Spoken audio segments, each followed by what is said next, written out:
3 of my fundamentals in golf. So the second part, actually, because the first one was kind of an intro to my fundamentals of golf. Number 1 was on our rotation. Having a rotation is repeatable, powerful, and I want to get into really quick and as kind of a reminder. So what are you talking about? Fundamentals are grip, alignment, posture, and all that stuff.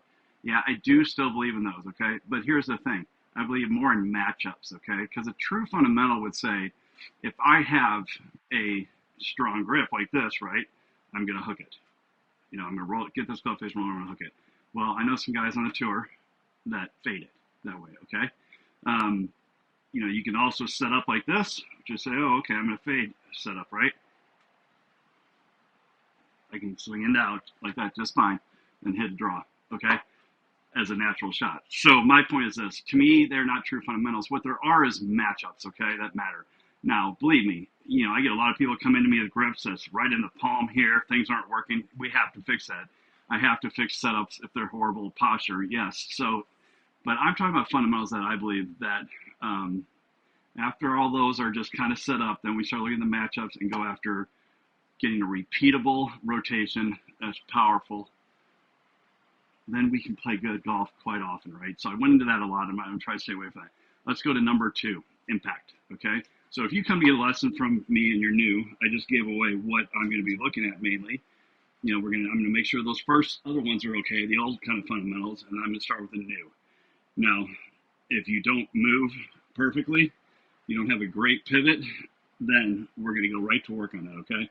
Now, we will also then we'll hit impact, okay? And then we'll be there. So, understanding impact is key, okay? If we ever want to be a good golfer. And mostly what I see the differences between good golfers and poor golfers is impact. They are hitting behind it. They're topping it. And they don't understand why. You know, somebody says you top it, oh, you picked your head up. Never true, never has once been true, okay? That is one of the biggest fallacies in golf that hurts golf. And you ask any good coach who's watched thousands of videos like I have and others, they know it's fundamentally untrue. What happens is, and I'll just say it real quick, to the person who tops it, is they take it back here, they come down, they're back here, low points behind the ball, and then they come up and catch it on the way up. That's their top. So somebody tells them to stay down, they're actually making them worse. Yeah, they may hit the next one okay, but have you ever noticed anybody who tops the ball, when they're told to keep their head down over and over and over, that they never fix their issues? That should be the clue that that tip is no good. If you're told to keep your head down and you keep topping it, okay? If that were the answer, then you'd be done. Because I've never seen anybody hit the ball that's like this, you know, and that fixes it, okay? Because I watch all day, and I tell them, they go, oh, I pick my head up, I go look through the video, and they look at it, oh my God, I've been told that forever, and I'm like, yeah. So, but they also end up with swings that go, you know, like this, because they're staying down. They don't even swing through. So let's talk about what I just said, low point. What is low point? This, as the club travels down, we swing in an arc, right? The club goes back up, it comes back down, it's an arc. At some point, we reach our lowest point, okay? Now, when hitting an iron, let's just say I have about a 7-iron, I want my low point to probably be 4 inches in front, okay? Now, this all depends on who you are as a golfer and how much swing speed you have, okay? If you have not much swing speed, you don't want a low point way ahead with shaft lean like that, because you'll never get it in the air. But you're always going to want it somewhat ahead, so you're not scooping. So typically everybody that swings has, if the ball's right here, they are scooping like this, and that's why they have such trouble hitting. They never end up like this and descending and have the low point way up here. Now, some will get the low point up here just because they shift their body and they do everything to make sure it's up there, but they're still flipping at it, which causes issues with impact. So I want to build a great impact, and to me, it's something that can be done right away. Like this is what we're trying to do, have good impact. And my students walk out with me with really good impact. Now, here's the thing. Think about that if you're a relatively new golfer and you can build a good impact, how much difference that'll make in how you feel about the game. Versus just like, okay, you got to do this, you got to do this, you got to keep left arm for whatever, left arm straight, whatever it is. Build from down here with a great understanding of what is going on. And the problem is most golfers have no idea what's happening down here. But when it's explained to them, like, oh, wow, okay, I get it now. So irons, we said we want our low point in front of the ball, okay? So if this ball, this is a great drill for those of you that struggle. I'll show you right here. say I'm getting ready to hit a shot on the course and I like to take a practice swing, you know, for you that do this, you would set up, you know, right here, right next to it, and make sure you come down in front of the ball before you hit it. So you'll go, okay, so I know I came down in front now. I am ready to go. Got a good feeling of what it's like, and I'm just going to hit a little chip shot here. And I'm going to look at it here on my launch monitor right there and tell you where my low point was. I have to add it on this one because it changed on me. I don't have that as one of my 8 on that right there. So let's fix that real quick. I will drop this one and add in low point so we can see it together.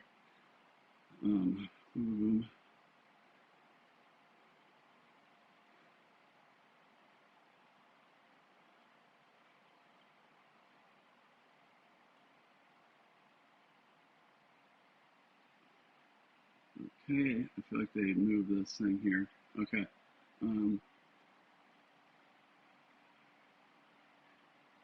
All right, here we go.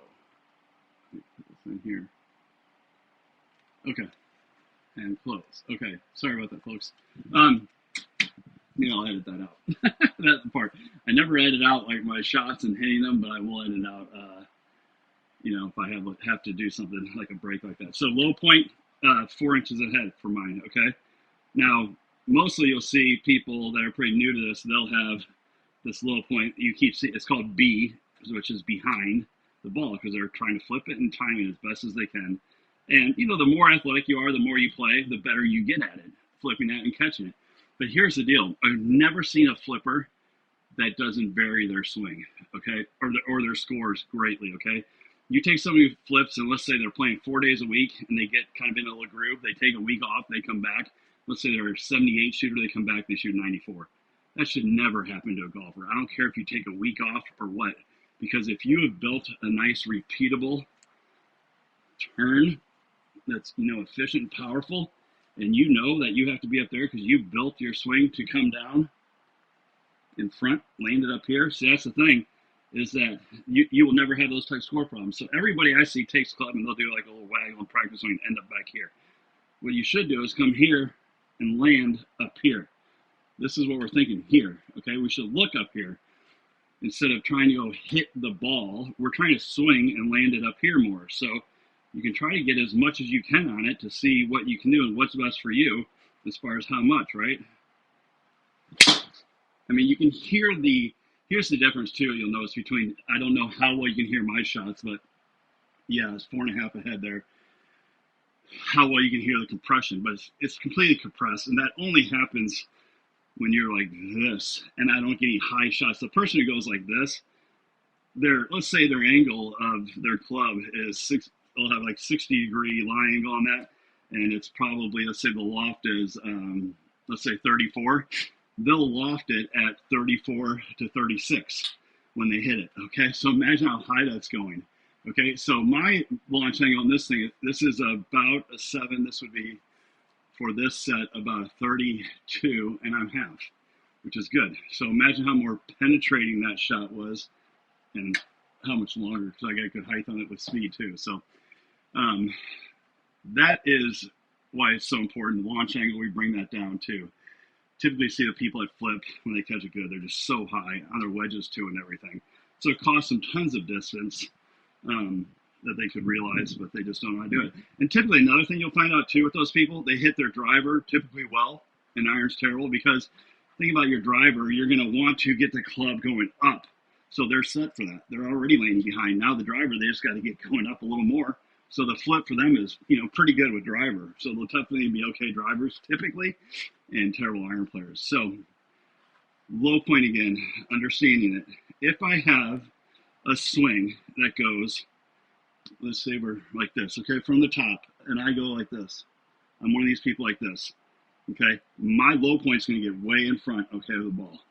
So if you have, and then, so let me show you the opposite for the next one first. So I go here, and then I have one of these. I'm coming in from way on the inside. My low point's going to get further back here, okay? Which helps you with the driver to come more from the inside because it helps get that low point up. or your driver, low point behind, so you come up.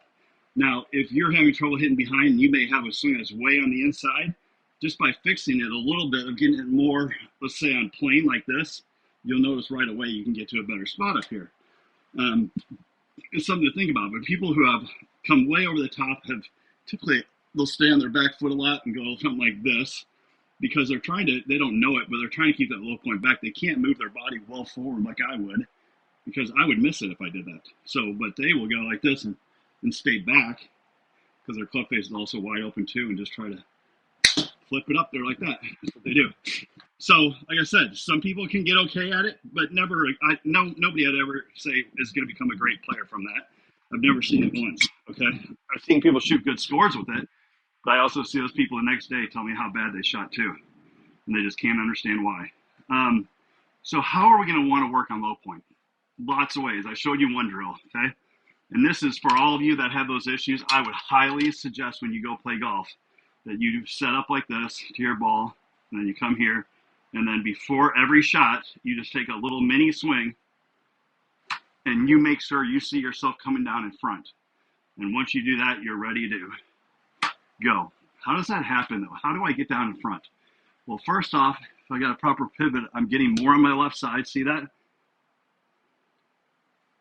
More on my left side right here. So I'm already in a good position here. The other problem is our body reacts a lot to our club face, okay? So if I come down like this with this wide open face at this position, I'm going to stop, my body's going to stall, and I'm going to go like this. So my body does a good job helping me out for having a horrible face position, okay? But if I come down, I have this in a face position that's more like this, then the body's like, oh, Eric, go ahead and turn, you're okay. We'll be good. So it's the exact opposite. And fixing this club face may be the number one deal you can do to fix your body. So one of them is just to get your, one drill, like I said, is just to make sure you have your landing down in front. And I told you a couple ways it'll happen more and how there could be issues. But another way is just to practice with something behind, and you can decide how brave you want to get with this. I would say watch out at first, but this is a good way because you're going to have immediate results on what you're doing with this right here.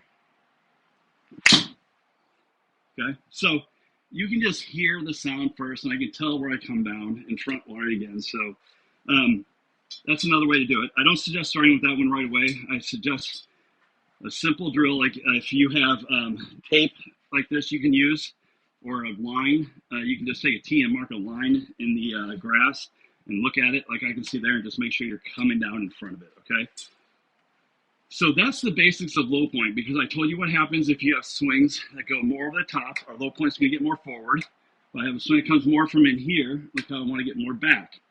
So it's a good way of finding also a good place to get to, which right here is a great position to be at, okay? Right behind the hands at P6, okay? With the club head. Now, if you want to hit a cut, a good power fade like the pros do, I'm probably going to have a tad bit outside my hands right here, just a tad. So not a huge variable, is it? But that's how you hit the power fade instead of just this weak high fade because you went like that, okay? Impact will change your life. Now, because the good thing is with good impact, you'll always hit decent shots as far as catching the ball. Now, there could be issues with ball curvature still because we have path and face issues, okay? That's what we'll get into next. But number one is learning how to get good compression. Well, number two, but I'm talking about when we run impact, we're not worried as much about face angle. Path, we're going to worry about some because it can determine what happens if we're having issues. Like if someone's always hitting behind it and they're like this, way from the inside, yes, I'll have to fix that because that will change. If I can get them more here, they'll notice, oh, wow, I can get up there. Okay, that's a great tip also for you chippers, okay? So you guys chipping, and this is what I see all the time, people chipping. They'll grab the club, they'll go like this, and they'll get this club like way behind them here. And then look where this thing wants to come down, behind. And it's like, behind. So what do you do to fix it? See, I already told you right here. Get the club more here. And that's so much better right there, okay? So it's more like on my hands there now. You hear the difference in those two? Night and day difference, okay? So that's how you regulate. If you're practicing little chip shots and you look at the grass and you're like, man, I keep hitting way back there. We'll start working on getting the club more out this way so you can get more this way. And you'll watch your low point move on the grass, okay? Folks, I think that wraps this part up. There's I couldn't get into this. So this would be hours, all the intricacies of it. But I'll tell you this, I've talked quite at length on my YouTube channels and Instagram. I would say YouTube, you'll find me at longer length discussing like these, where I have gotten into it. And if you want more info, either ask me a question, please subscribe, but leave something in the notes and I'll get back to you with an answer or make another video to help, but also look for something else I may have said about it. And let's get great impact together and start just feeling compression. It'll make you happy as a golfer, I promise, if you don't have it already. Thank you for watching. Eric Solberg, EJS Golf Academy.